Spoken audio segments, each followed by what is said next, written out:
Hello everyone, welcome to my channel. This is the first video of my Python tutorial series, and today we're talking about WebSockets in Python. We are gonna go through a little bit about what is a WebSocket, and we'll do some programming example with WebSockets in Python. Programming with WebSocket in Python is a little bit interesting because it synchronizes APIs, but we'll get to that later. But first, let's see what exactly is WebSockets. Let's check out what is the definitions. So let's check out what Wikipedia has to say about WebSockets. WebSocket is a computer communication protocol providing full-duplex communication channel over a single TCP connection. This sounds a little bit complex, but in plain English, it's very simple. So it is a networking data, just like when you phone your friends and you can actually talk and listen at the same time. Also, it's not very efficient for human to do it, but computer, they can do better. Well, TCP, we don't need to deal with it. WebSocket is built above TCP connection. We don't deal with TCP directly, and most of the WebSocket clients are actually browsers, like modern browser like Chrome and Firefox, Internet Explorers, Safari, Opera, they all have it.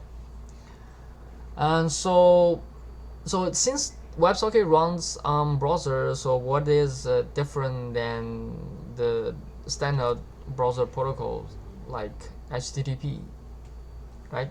So let's go check out what's the difference between WebSocket and HTTP. Socket.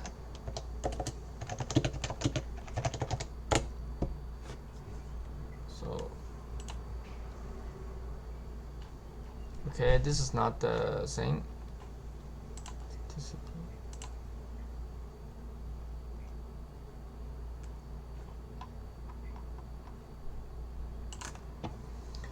Okay, so people say WebSocket is HTTP 2.0.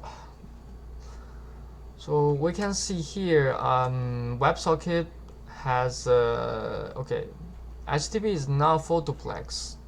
WebSocket, it is full duplex, and HTTP provides a request and response, means the client has to send something to the server first before the server respond. But when you working with WebSocket, you can just log in, you can just connect with your server.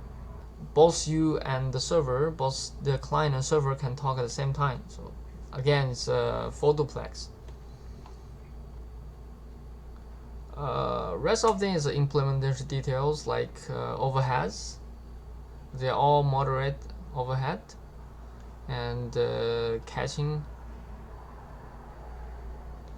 and support clients and modern languages and clients both WebSockets already. So today we are talking about things in Python. So what kind of application we can do with WebSockets?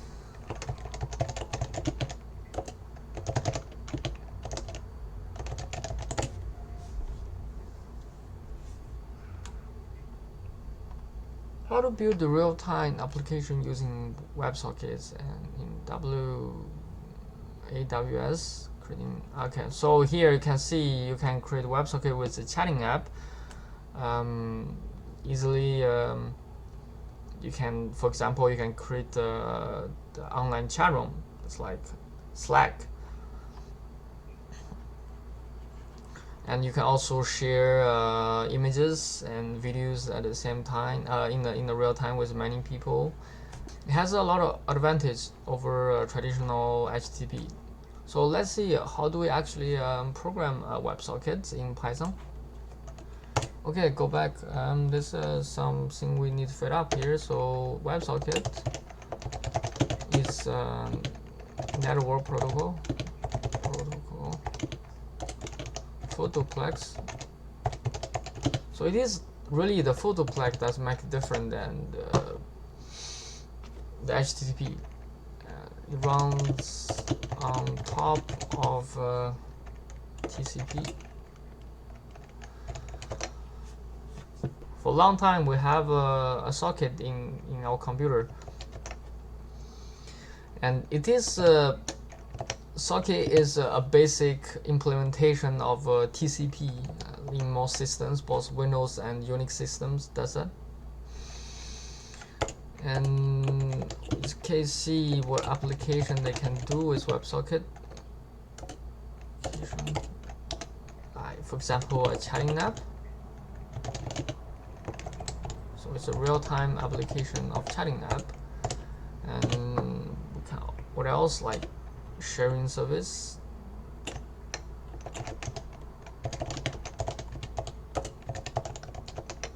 Or you can simply be building a website using WebSocket as well.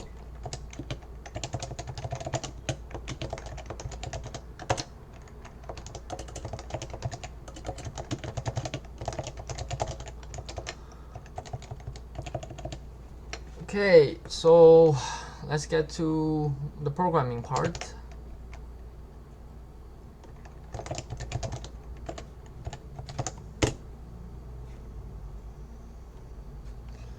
So right now we're writing a little bit Python code. First thing, we do a script prefix to tell this is a Python script, and we are importing WebSocket. What do I mean? Just let me check if I have WebSocket. It's not.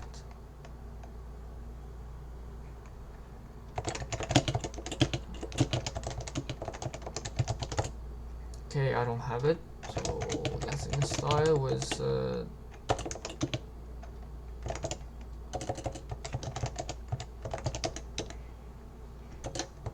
WebSocket.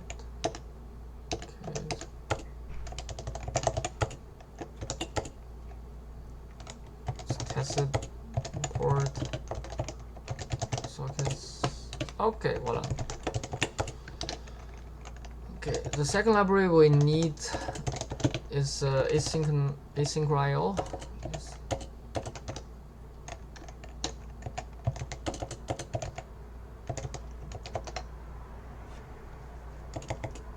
In our first example, we are doing the things like hello and respond this with a server. Okay, so let's first write up a client here.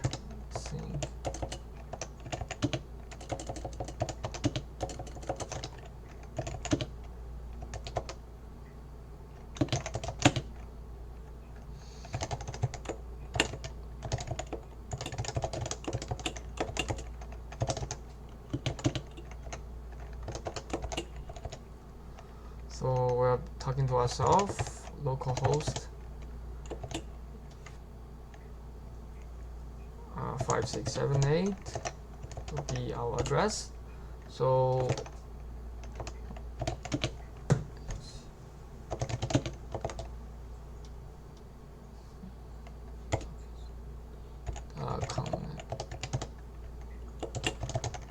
we're connecting to those URL as a WebSocket, and then we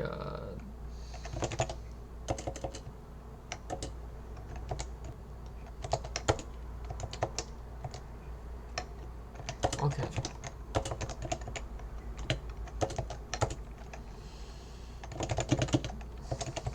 So we're getting a name out of it. What is your name?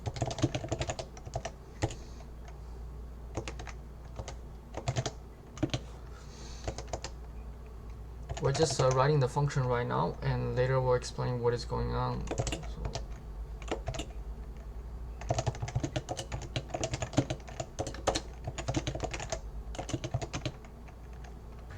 Name is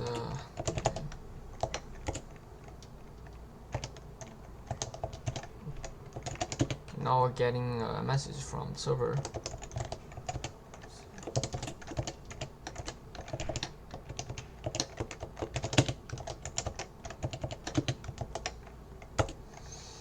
Let's print it out.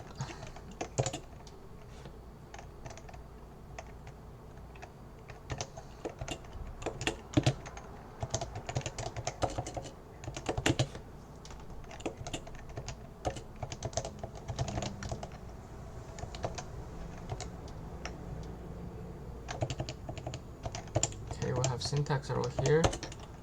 So is actually in this way. Alright, so this is our client. So different than what your function does, it has async and await keywords in this function. So async defines this function as an asynchronized function, means you can be break somewhere and recontinue when the task finish. For example, here if you're trying to connect with the server, and I mean it might take some while. For example, if your server is not really ready or there's no server over there, then it will take some while. So in that case, this function will break. It will yield this execution to other functions. Then later on, when it's ready, you can get to execute again. So our server is the same thing.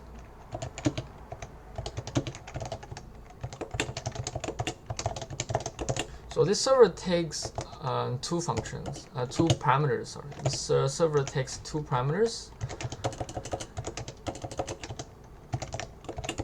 and this function is getting called every time when there's something sending from the client. So for example, here we only need to say name equals await receive, and name equals name split. We're getting last word in the sentence that sends to us, and we're printing out something. Greeting equals we're formatting the strings. Hello. Oh, nice to meet you.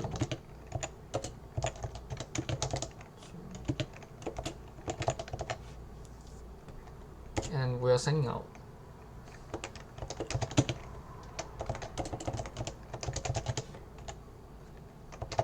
We're sending out this greeting.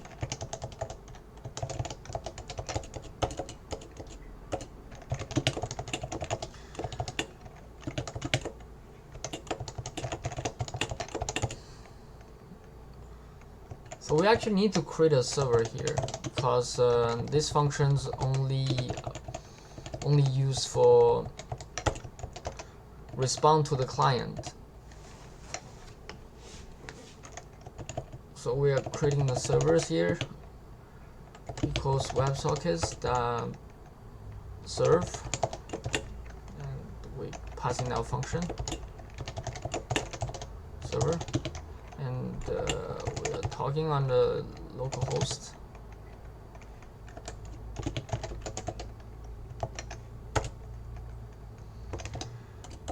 Now here's the important part. So because we are writing asynchronous routines, which they are called coroutines, and we need to put them into an event queue. So that's how they actually getting blocked and re-execute again. So here we get an event loop.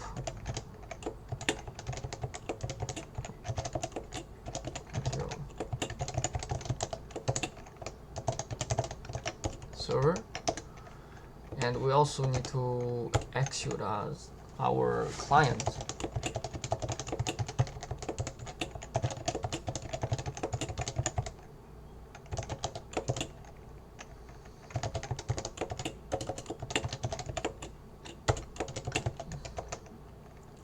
Okay, so let's test it out. What's videos work?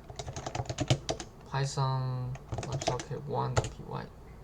Okay, something wrong going on here. Okay, we're not putting the right poll here. Okay.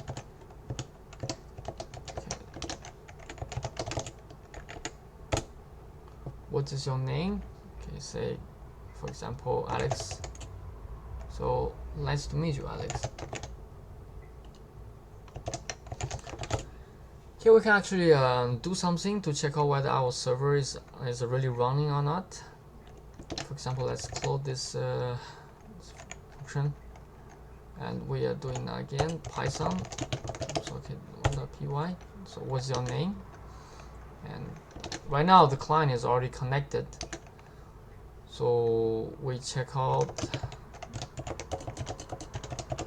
our server to see whether it's someone's okay. So here you can see there's some service that's listening on the port 5678.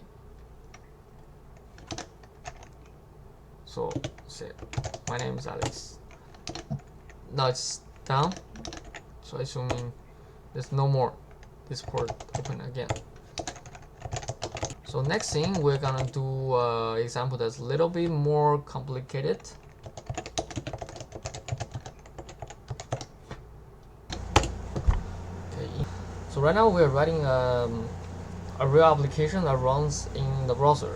So we're creating the server here in Python, and later on we're creating a client in JavaScript. So what our server will do here, it will create a producer. What it does is it produces books all the time, produce books for every second. We'll have a client in JavaScript will try to consume the book later on. So server will we'll create a books, and client will consume book. Client is a browser that will consume books.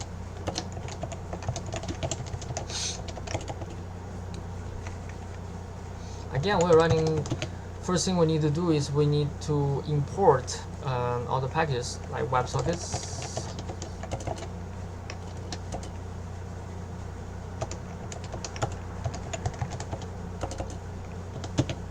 Async IO.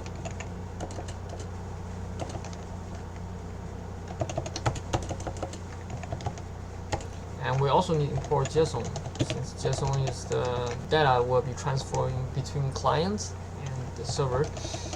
First thing we need to do here, we are writing a producer that's running in the server, but outside the context of WebSockets. It will produce books. Book. Okay, we actually need to make into a coroutine. So produce book. So let's create a variable of a book as a global variable. Okay, global books.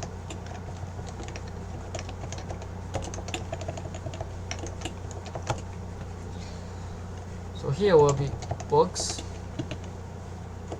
plus 1. If you don't have multiple people consume book at the same time, but assuming we do, what we need to do is we need to create a lock.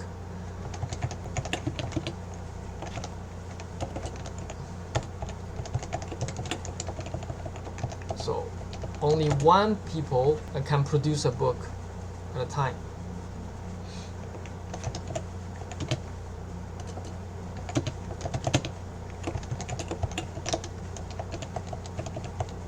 And for debugging purpose, we'll say, okay, we are producing book.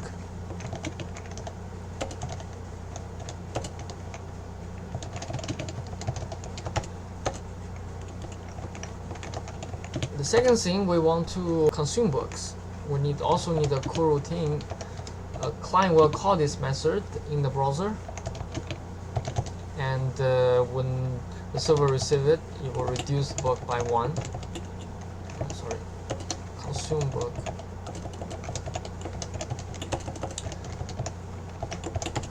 Coding and talking at the same time is actually really hard. Global books, async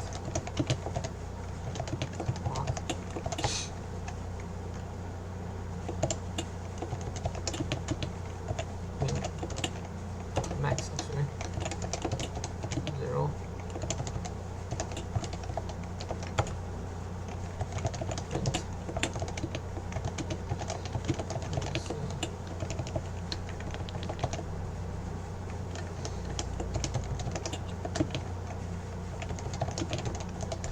So for the debugging purpose, we are printing a message when someone is consuming your book. Okay. Now we go to the server part. server needs to send states, and sending states to the users. For example, we're creating a user pool, like users is a set, and for example, we need to notify about the current state, for example, how many books we have right now.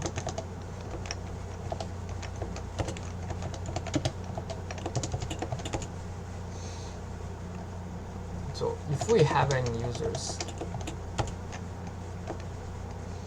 and async IO wait,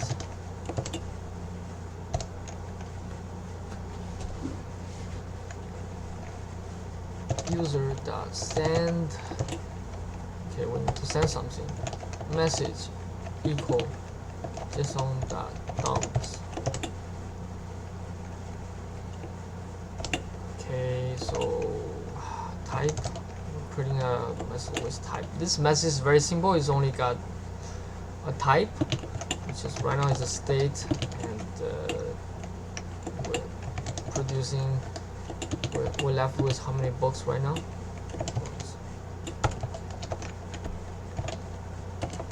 Again, we are sending this message for all the user in our user pool. Another thing we need to send user is notify them how many users we're having right now. Okay, we'll call it notify users. So if we have any users, again,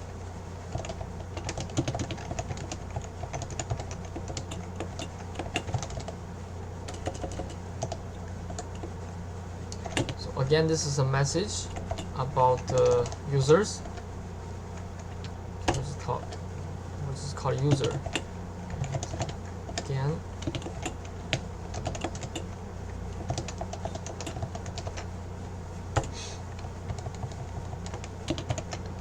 we're doing the same thing. Okay, now we can write our server routine, coroutine, server coroutine. Client handle our socket, and we have a pass. First thing we need to do here, we need to register our users. Register user. It's too much.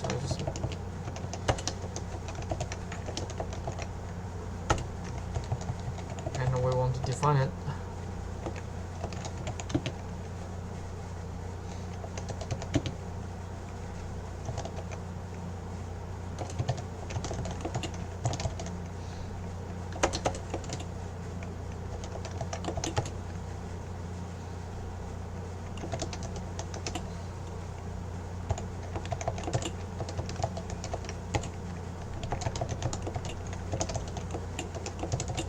After we register the users and we send message to all the users, now we have one more user in our pool. As well, we define the unregistered function.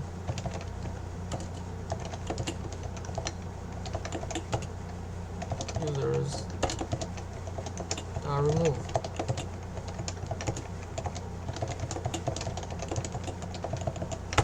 Okay. We try to. The first thing when we talk to the client, we notify them about what its current state is, and we're assuming a client will try to say something to us. If we have a multiple client, here we need to go through all the messages.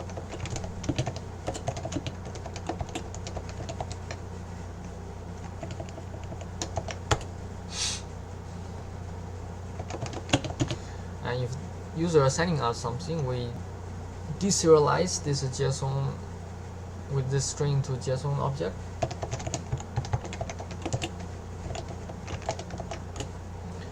And we try to examine what is data in it.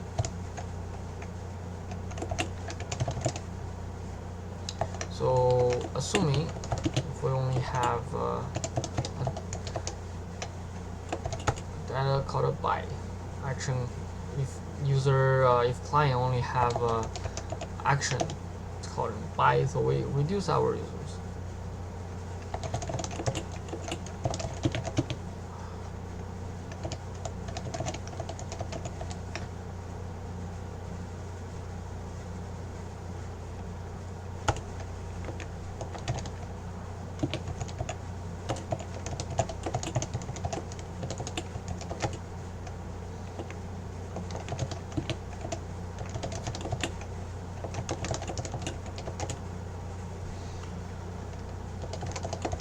Other than that, we don't care any other operation users send to us.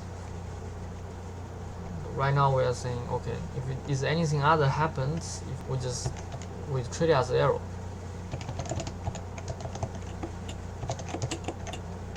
It will be unspotted.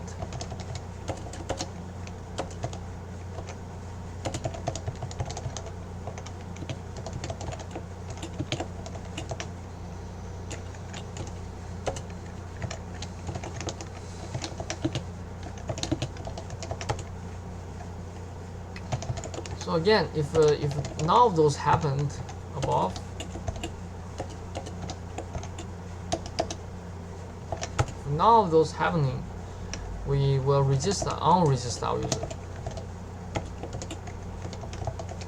So our server is very simple. It only has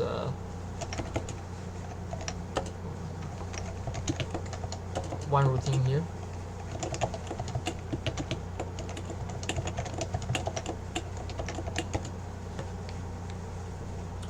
First thing we need to do is, again, we need to create a server.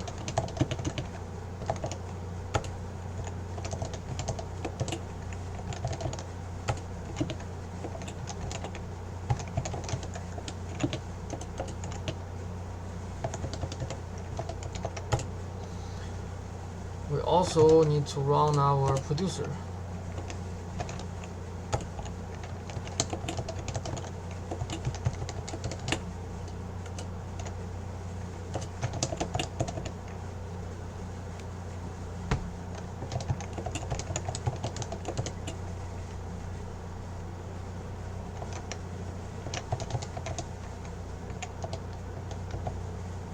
Okay, we actually didn't define any producer routine, so okay, let's define that.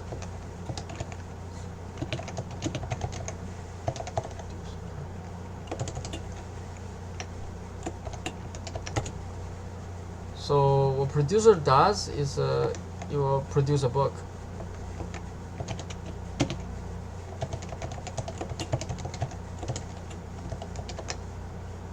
And you will wait for 1 second.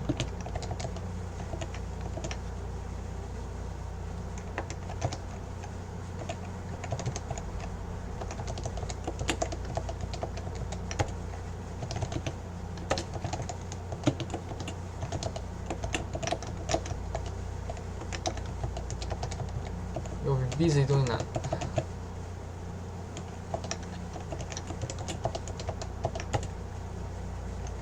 Here we have an arrow here.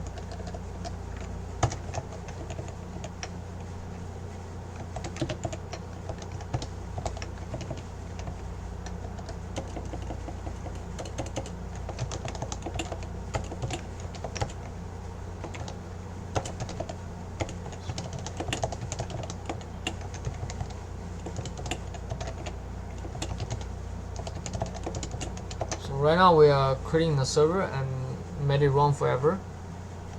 So let's test it what's going on.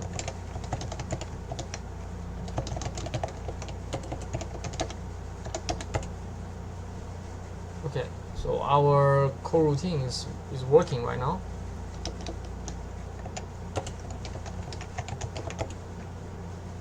Let's go check our ports.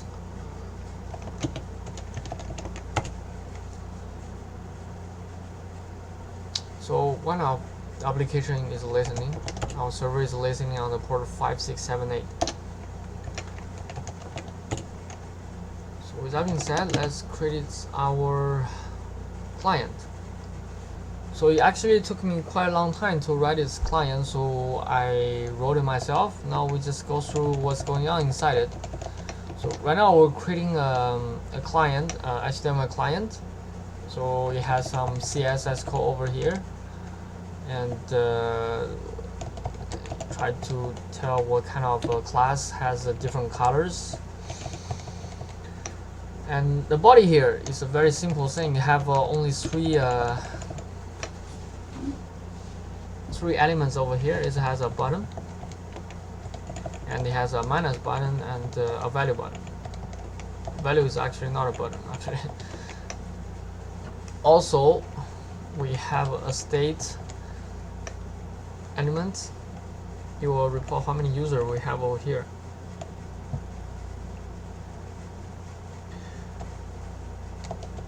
What is important is in this script part, in this JavaScript, you are getting the minus button, and if you click on it, and you will try to send some JSON string.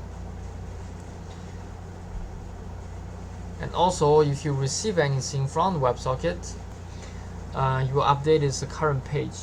So with that being said, let's go check out this client.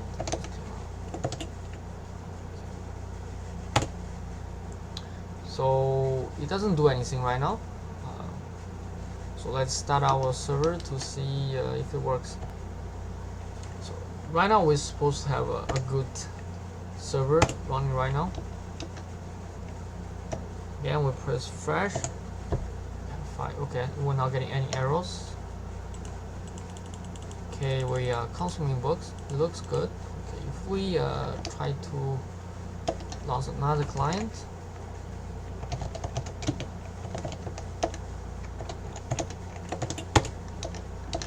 okay, we have 2 users online.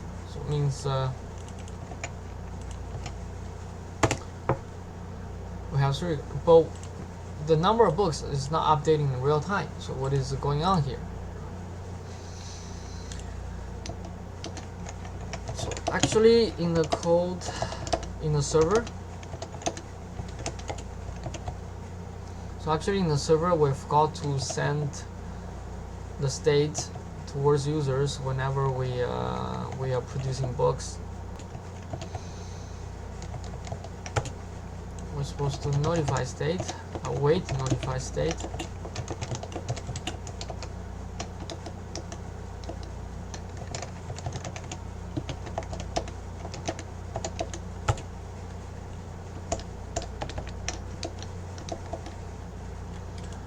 Now again, if we refresh, okay, we're getting the correct number of books right now.